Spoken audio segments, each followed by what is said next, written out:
Salve, salve, terráqueos, beleza? Tudo bem? Bom, tô aqui de novo, hein? Agora sim, para encerrar, pessoal, a Odisseia, que a gente começou lá atrás, chamada Jethro Tull, tá bom? Hoje a gente vai mostrar aí a transição para a fase mais eletrônica da banda, né? Mas lembra que no vídeo anterior, pessoal, eu deixei para comentar um disco que, segundo os críticos, né, é um disco que faz parte da trilogia folk da banda, né? Eu particularmente não acho isso, tá? Eu acho que esse disco chamado Stormwatch, né, Observador da Tempestade, olha a capa aí, muito interessante. Esse disco, na verdade, não tem a temática folk, né, anterior, tá? Eu diria que em termos de conceituação, tá? O disco ele está muito mais relacionado com uma parte náutica, né? Uma coisa muito mais marítima, tá? Do que propriamente de floresta ou fazenda, uma coisa mais folk. Tá? Não concordo, né? E a sonoridade também, tá? Tem muito pouco de folk, né? Tá certo? A sonoridade está muito mais transicionando para uma parte mais eletrônica. Tem um peso, né? Tá? O disco tem um peso, tem um hard rock ali, muito teclado, mantém-se a flauta ainda, mas com uma pegada um pouco mais moderna, tá? Então é um disco que está muito mais para a modernidade, né? Para a modernidade que o Jethro Tull anuncia a partir desse disco, do que propriamente para o folk ou o rock hip que a gente comentou antes, tá? Então esse disco Stormwatch é muito interessante. Um detalhe interessante que eu queria comentar com vocês é que a partir do War Child, não sei se vocês perceberam, pessoal, mas as capas trazem sempre uma imagem que representa o próprio Ian Anderson, né? Pode reparar que a maioria das capas traz a imagem, né, com uma referência direta a ele, né? Inclusive no Aqualung, pessoal, isso também acontece, né? Começou ali, tá? Aquela figura, né, aquele mendigo chamado Aqualung, no fundo a imagem é do próprio Ian Anderson, né? E isso, obviamente, pessoal, representa o quê? Que a banda estava muito centralizada em relação a ele, tá certo? Ele era o dono da banda, né? E isso vai acontecendo cada vez mais, né? Tá? E então a gente percebe que o Jethro Tull passa a ser um projeto muito mais que pessoal do próprio Ian Anderson do que uma banda, tá? E isso vai causar alguns probleminhas, né? A gente vai perceber a partir de agora, tá? Beleza? Bom, pessoal, então, esse disco Stormwatch, lançado em 1979, né, de 78 para 79, tá? A temática dele, pessoal, é muito mais marítima, como eu comentei, né, muito mais náutica, tá certo? E por quê, pessoal? O Ian Anderson com a banda, né, eles decidem se voltar para a descrição do mar, tá certo? Em contraposição aos discos anteriores, que era basicamente um retorno à terra, como a gente viu, Songs from the Woods e Heavy Horses, são discos que exaltam a mãe terra, né? Tá? Um retorno à natureza. Já nesse disco Stormwatch, quando ele se vira para o mar, tá? A temática é um pouco diferente, é mais apocalíptica. Tá? Ou seja, decide-se no disco comentar, pessoal, abordar, né, o desequilíbrio ambiental, tá certo? E isso está muito ligado ao mar. Por quê? Por causa do petróleo. Então repare, as músicas começam a direcionar esse aspecto, né? Por exemplo, tem uma música que chama North Sea Oil, né? O óleo do Mar do Norte, tá certo? Inclusive na capa repare que é uma figura do próprio Ian Anderson com binóculo, e nas lentes do binóculo você percebe, né, o que? Torres de petróleo, tá certo? Com raios, né? Tá? Ou seja, o clima, né? O tempo, né? Muito obscuro em torno dessa situação, né, de um cidadão observando de longe, tá certo? Uma tempestade em cima de torres de petróleo, tá certo? Então, esse disco tem esse aspecto apocalíptico, tá? É um disco conceitual. Então, é justamente essa a ideia, a abordagem de como o nosso modo de vida, como as nossas necessidades de petróleo, de energia, né, tem alterado o equilíbrio ambiental, tá certo? Então, obviamente, é uma denúncia, digamos assim, né, por parte do Ian Anderson e da banda, a esse nosso modo de vida tecnológico e, por incrível que pareça, né, rumando para uma destruição. Tá? Então, repare, as músicas são isso, né? Por exemplo, depois tem uma outra música que chama Orion, né? Orion. que é um cinturão de estrelas, né? Tá? E, obviamente, a ideia da música, o Ian Anderson, ele clama, né, ao cinturão de Orion, né, uma proteção, tá, para a humanidade, para a Terra, certo? Tem uma outra música que chama Take Me Home, Me Leve para Casa, né, com aquela ideia, né, de onde a casa é exatamente o nosso seio materno, o nosso seio original, a natureza, certo? Então tem uma série de músicas muito interessantes aí. Bom, temos outras músicas também que eu acho muito interessantes. Por exemplo, tem uma que chama Dark Ages, Eras Escuras, né? Eras Obscuras, tá? Fala exatamente dessa temática, né? Do apocalipse, né? Tá? Que a gente está caminhando para uma situação, para um limite, né? Tá? Da nossa civilização, tá bom? Uma que eu acho particularmente interessante, pessoal, se chama Flying Dutchman, tá? Para quem não sabe, Flying Dutchman é traduzido aqui como holandês voador, tá? Bom, o que seria isso, pessoal? É também um disco, aí você percebe, né, a temática marítima, né? Aí você percebe, isso é uma lenda, né? É uma lenda da cultura nórdica ali, né? Tá? A gente chama de holandês, mas ela está relacionada ali com a Escandinávia também, né? Tá? E essa temática é o seguinte, é uma lenda, pessoal, que diz que um capitão, teoricamente o nome desse capitão seria Dave Jones, né? Uma das versões da lenda diz isso, né? E esse capitão obrigou toda a sua tripulação a atravessar o Estreito de Magalhães. Tá? Algumas versões dizem que é o Estreito de Magalhães, outros dizem que é o Cabo Horn. Enfim, são várias versões, né? Mas aí, o que aconteceria? Ele obrigou essa tripulação a atravessar, na verdade todos morreram. E aí eles foram, se não me engano, né, após a morte, eles foram amaldiçoados, porque David Jones teria feito um pacto com o demônio para que essa travessia fosse possível. E depois, né, da morte, ele deveria pagar o pacto, certo? E aí vem a lenda, né, do navio fantasma, que aparece em noites sombrias, tá certo? Tá?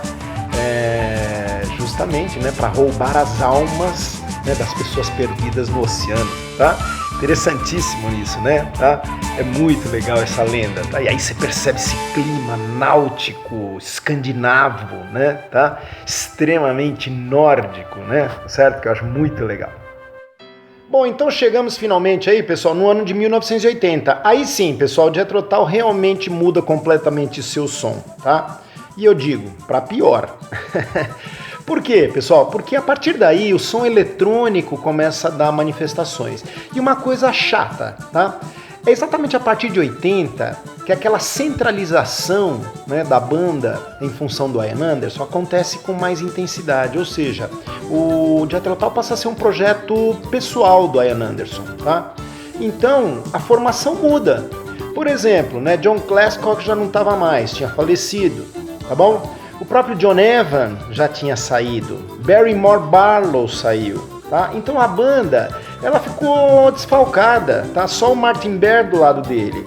E aí ele teve que contratar, obviamente, outros músicos, tá? Um deles, se não me engano, é Dave Pegg, tá?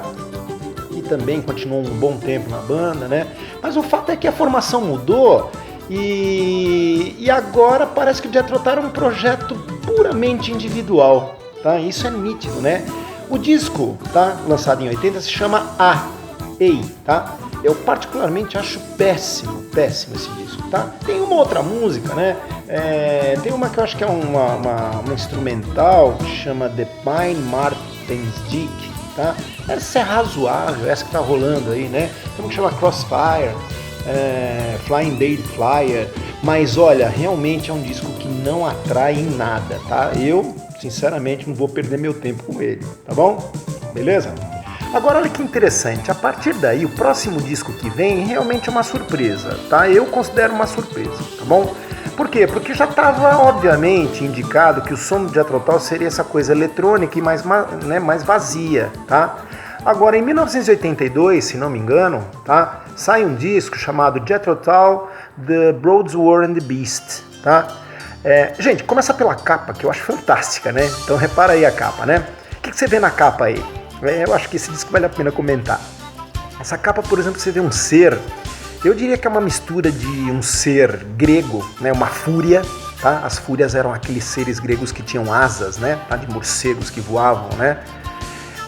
As fúrias, né? Misturada com uma coisa meio leprechaun, né? Um duende irlandês, tá certo? Né? Agora tá na cara que ele tem um rosto extremamente sinistro, né? Tá certo? É uma besta, tá? Daí o nome, né? De Jethro Tull, né? O Jethro Tull, The Broads War and the Beast, a espada e a besta, né? Tá? Agora o interessante é que atrás você percebe, pessoal, né? As velas, tá? De um navio. E um navio com certeza de origem viking. Certo? Tá? Então, novamente, o Jethro Tull traz à tona uma temática viking nórdica, tá? Muito marítima também, como Stormwatch, tá? Só que as músicas, pessoal, tá? Não são tão ruins, não, tá? Por exemplo, ele abre com uma música chamada Beast, né? Que é um hard rock muito interessante, e tem algumas outras, né? Que apesar de serem eletrônicas, você percebe uma batida muito mais eletrônica, né? Uma coisa muito mais... um som muito mais mercantilista, né? Isso dá para perceber no disco, mas de qualquer maneira a flauta tá lá presente de uma maneira bastante folk, né? Tá? Então existe uma aura meio irlandesa, né? Tá? Meio nórdica, tá? E as músicas são interessantes, tá? Tem algumas que eu acho muito legais, tem a própria The Broads War, né? Acho muito interessante essa música, tá? Tem uma que chama Falling on a Hard Times, que eu acho legal também, Pussy Willow, né? Então tem alguns momentos, tá? Que o disco traz algo de positivo, apesar de não ser mais aquela temática que o Jethro Tull prezou durante toda a sua carreira na década de 70. Mas vale a pena escutar esse disco sim, tá bom? Escuta com calma que você vai gostar. Agora um detalhe que eu queria comentar, que eu venho falando em outros vídeos, né, e até agora não toquei no assunto, né, tá?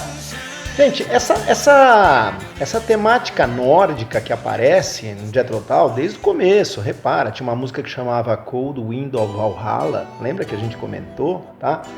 No Stormwatch aparece, né, a ideia do holandês voador, né, tá? E aquele clima meio do Mar do Norte, tá? E agora, nesse disco, The Broads War and the Beast, por exemplo, a temática é puramente viking, você percebe em alguns momentos, né, tá? A ideia dos vikings, né? Gente, e por que isso, tá? Tô dando minha versão aqui, né, tá certo? E aí eu acho que é interessante a gente comentar, tá? Bom, pessoal, o fato é que a Escócia, onde nasceu Ian Anderson, né, ela teve uma influência nórdica, escandinava, muito intensa, tá? Bom, primeiro, olha no mapa aí que você vai ver, né? Gente, a Escócia está muito próxima, né, tá? Da Escandinávia. Então, repara ali em cima, você tem Noruega, né? Você tem Dinamarca, você tem a própria Suécia, né? Que eram os povos vikings, né? Tá? Então os vikings, pessoal, sempre ao longo de toda a história, tá, invadiram a Escócia. E num determinado momento, se não me engano no século VIII, tá, a invasão foi drástica a ponto de eles, obviamente, colonizarem aquela região durante um bom tempo, né? Ou seja, a Escócia ficou com um povoamento viking a partir do século VIII que durou até o século XV. Então é óbvio, pessoal, que a Escócia tem uma influência nórdica muito intensa justamente por essas invasões históricas e que em alguns momentos duraram muito tempo a ponto de ter uma colonização quase, um povoamento, tá? Então tá na cara que a cultura, pessoal, tá muito inserida na Escócia, né? Tá muito inserida essa cultura nórdica, certo?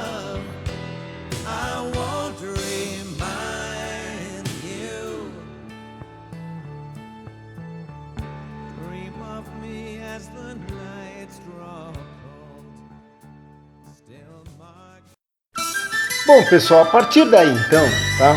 Depois desse disco, né, The Broads War and the Beast, aí sim, pessoal, eu acho que o Jethro Tull entrou numa decadência, né, que era sem retorno, tá?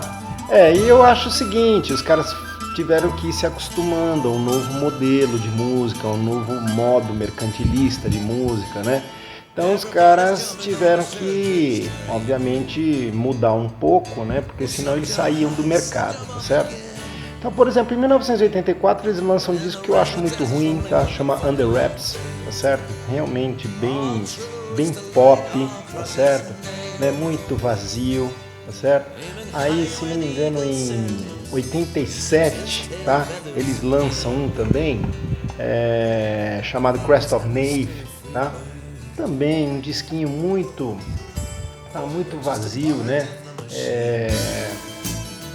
Ou seja, não traz nada de novo. Tem uma música que eu acho legal, tá? Que é Budapest, né? Acho que ficou interessante e tal.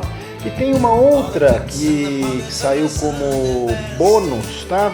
Que é essa que tá rolando aí, né? Essa é boa, chama Part of the Machine, né? Eu acho que é interessante, é uma música que traz um pouco assim o retorno, assim, né?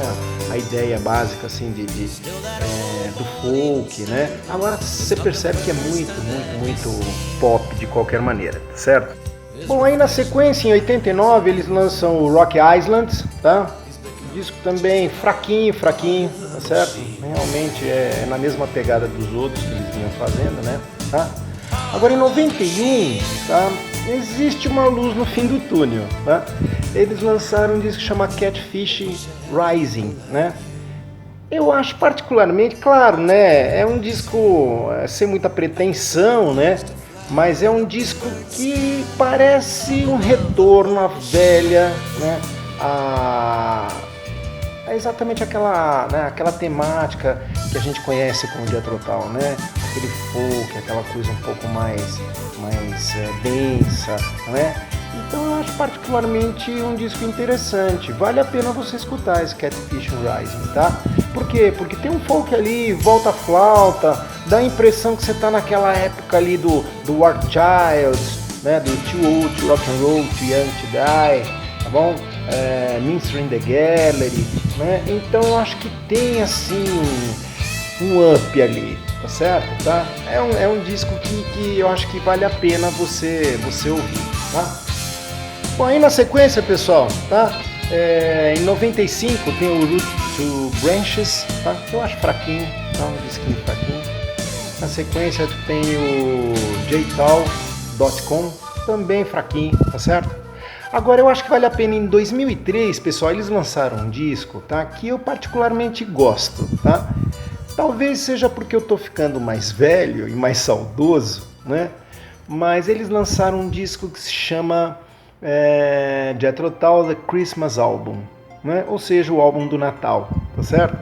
E aí, gente, qual é a ideia? A ideia é aquele saudosismo, né? Tá certo? É uma banda já de senhores, né? E aí parece que eles resolveram exaltar um pouco essa data do Natal, porque o Jethro Tull, por exemplo, tinha já tocado no assunto do Natal, né? No In the Past, por exemplo, tem uma música que chama The Christmas Song. E aí nesse álbum eles fizeram uma música que chama Another Christmas Song, que é essa que tá tocando aí.